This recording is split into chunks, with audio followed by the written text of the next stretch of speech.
नमस्कार, मी गौरी. मंडळी, big boss मराठीच्या 6व्या सीझनचा 5वा आठवडा रंगतदार सुरू आहे.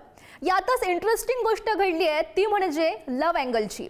आणि आता तुम्ही म्हणाल, लव्ह अँगल म्हणजे तन्वी आणि आयुषबद्दल मी बोलते का? तर नाही. आयुषनं ती आणि तन्वी फक्त मित्र आहेत आणि त्याचं लक्ष पूर्ण गेमवर आहे असं सांगितलंय. त्यामुळे या जोडीचा लव्ह अँगल आपण बोलू शकत नाही. मात्र आता मी ज्या जोडीबद्दल बोलतेय ती जोडी आहे रुचिता आणि विशालची.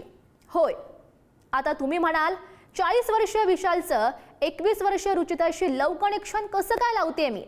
पण असं मी म्हणत नाहीये. तर रुचितानं कालच्या आठवड्यात विशालविषयी आपल्या भावना व्यक्त केल्यात.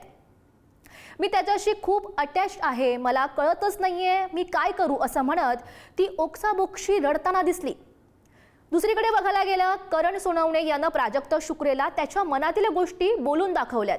मला तुझी काळजी वाटायला लागली आहे, मला याआधी असं कुणासोबतही वाटलं नव्हतं, अशा शब्दामध्ये तो प्राजक्ताशी बोलताना दिसला. आणि त्यामुळेच नेहमी भांडण, तंटी आणि वादावादी सुरू असलेल्या बिग बॉस मराठीच्या घरात आता प्रेमाचे वारे वाहू लागलेत की काय, असा प्रश्न आम्हाला तरी पडलाय. तर बिग बॉसच्या घरात राखी सावंतची एंट्री झाल्यामुळे गेम चांगलाच इंटरेस्टिंग झालेला आहे. तिने घरामध्ये येताच टोळी फोडायला सुद्धा सुरुवात केली. त्यामुळे घरात वाद सध्या सुरू झालेले आहेत. दुसरीकडे बघायला गेलं, प्रेमाचे रंगही चांगलेच बहरू लागलेले आहेत. त्यामुळे मागचे जे 4 आठवडे बोरिंग चाललेले होते ते आता 5व्या आठवड्यापासून खूपच इंटरेस्टिंग होताना बघायला मिळत आहेत. आणि तुम्हाला नेमकं काय वाटतं? रुचिता खरंच विशालच्या प्रेमात पडलेली आहे का, की हा सगळा तिचा गेमचा भाग असेल?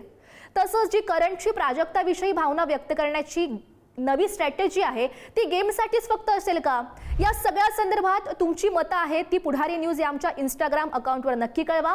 आणि बिग बॉसच्या अशाच ताज्या अपडेट्ससाठी पाहत रहा पुढारी न्यूज. शिकूया AI ची क्रांती, चला करूया MSCIT.